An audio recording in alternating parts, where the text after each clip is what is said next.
Good morning girls. आज हम Kritika book से मेरे संग की औरतें करेंगे। इसकी लेखिका हैं मृदुला गर्ग। मृदुला गर्ग समकालीन हिंदी कथा साहित्य की महत्वपूर्ण हस्ताक्षर। मृदुला गर्ग का जन्म कोलकाता में हुआ। उन्होंने दिल्ली विश्वविद्यालय से एमए अर्थशास्त्र में किया। भारत के विभिन्न शहरों में रहने के बाद सन 1974 से दिल्ली में रहकर स्वतंत्र लेखन किया, यानी दिल्ली में रहकर उन्होंने लेखन का कार्य आरंभ किया। कथा साहित्य के अलावा उन्होंने अपने समय और समाज की समस्याओं पर वैज्ञानिक निबंध भी लिखे हैं।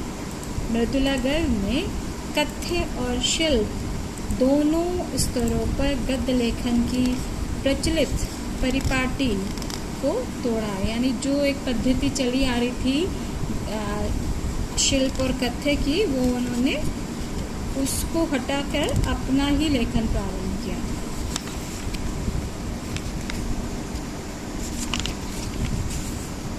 इनकी प्रमुख कृतियां हैं उसके हिस्से की धूप, अनित्य, चितकोबरा, कंठ गुलाब उपन्यास, संगति विसंगति। ये 2 खंडों में संपूर्ण कहानियाँ हैं। संगति विसंगति जो है, रंग ढंग, चुकते नहीं सवाल, ये निबंध संग्रह है। ये इनकी रचनाएं हैं। अब हम मेरे संग की औरतें पढ़ेंगे। जो फर्स्ट आपका है इस जल प्रलय में, वो आपका कटा हुआ है। जो दूसरा पार्ट है मेरे संग की औरतें, ये आपके सिलेबस में, मैंने आपको सिलेबस भी भेज दिया था, आप उसको भी गो थ्रू करेंगे। मृदुला गर्ग द्वारा लिखित यह संस्मरणात्मक गद्य है, यानी जो मेरे संग की औरतें हैं, संस्मरणात्मक यानी जो उनकी बचपन की यादें, अपने परिवार की जो औरतें थी, जो उनकी नानी, उनकी माँ, उनकी बहनें, उनके विषय में ही उन्होंने इसमें इस संस्मरणात्मक गद्य विधा में लिखा है। एक बार आपको और बता दें कि गद्य में विधाएं होती हैं। विधाएं जैसे नाटक, उपन्यास, कथा, कहानी, रिपोर्टाज, साक्षात्कार, ये गद्य का प्रकार होते हैं। तो इनको भी आपको याद रखना है कि कौन सा पाठ आपकी कौन सी विधा के अंतर्गत आता है।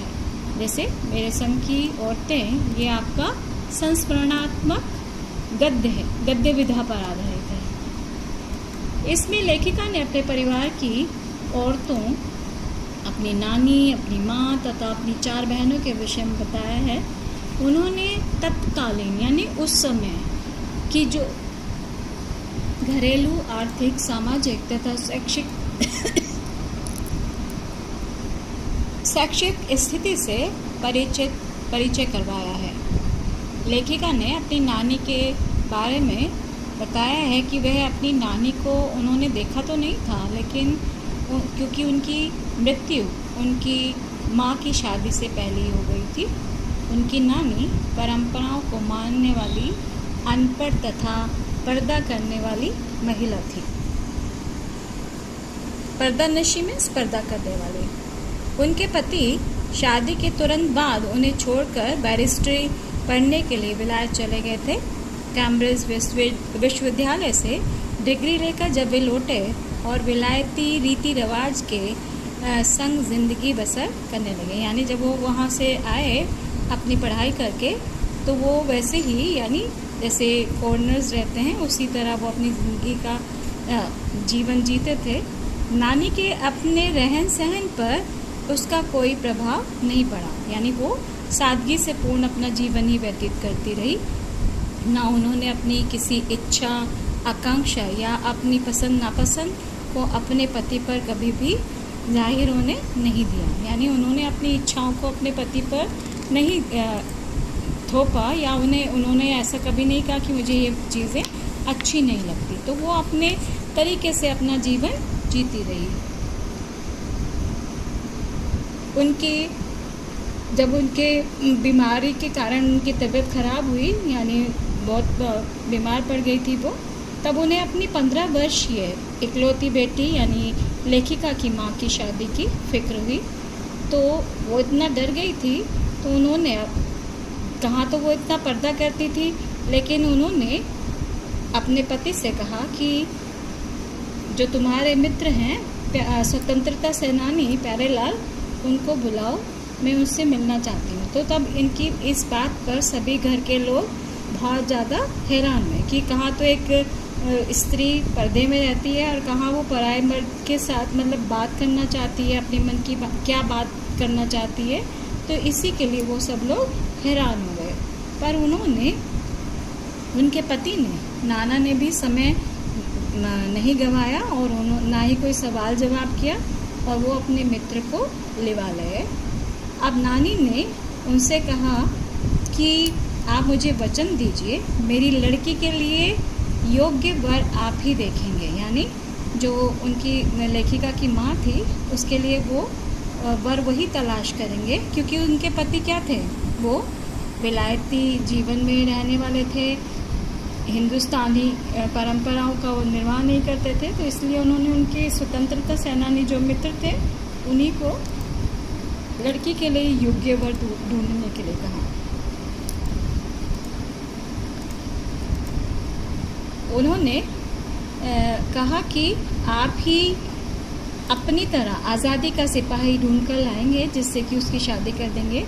कौन कह सकता था कि अपनी आज़ादी से पूरी तरह बेखबर और इस औरत के मन में देश की आज़ादी के लिए ऐसा जुनून होगा। बाद में मेरी समझ में आया कि दरअसल वे निजी जीवन में भी काफ़ी आज़ाद ख्याल की रही होंगी। इस तरह उनकी माँ की शादी एक पढ़े लिखे लड़के से हुई, जिसे आज़ादी के आंदोलन में हिस्सा लेने के अपराध में ICS के इम्तिहान में बैठने से रोक दिया गया। ये सिविल सर्विस का एग्ज़ाम था, क्योंकि उनकी जेब में पुश्तैनी पैसा धेला एक नहीं था। यानी वो स्वतंत्रता के दीवाने थे, यानी उनका परिवार ऐसा कोई रईस नहीं था कि जो पैसे वैसे हों, तो वो सिर्फ साधारण परिवार के लोग थे। और मेरी माँ बेचारी अपनी माँ की जो गांधी जी के सिद्धांतों के चक्कर में सादा जीवन जीने के लिए मजबूर हो गई थी। अब जब उनके परिवार में रही तो वो बहुत नाजुक थी, लेकिन उन्हें वहाँ खादी की साड़ी पहननी पड़ी। लेकिन वो बहुत पतली दुबली थी, तो उनकी कमर भी लचका खाने लगी, यानी जो साड़ी थी वो बहुत भारी थी। और वो उस साड़ी को पहनने के लिए रात में तैयारी करती थी कि कैसे उसको साड़ी को बांधा जाए।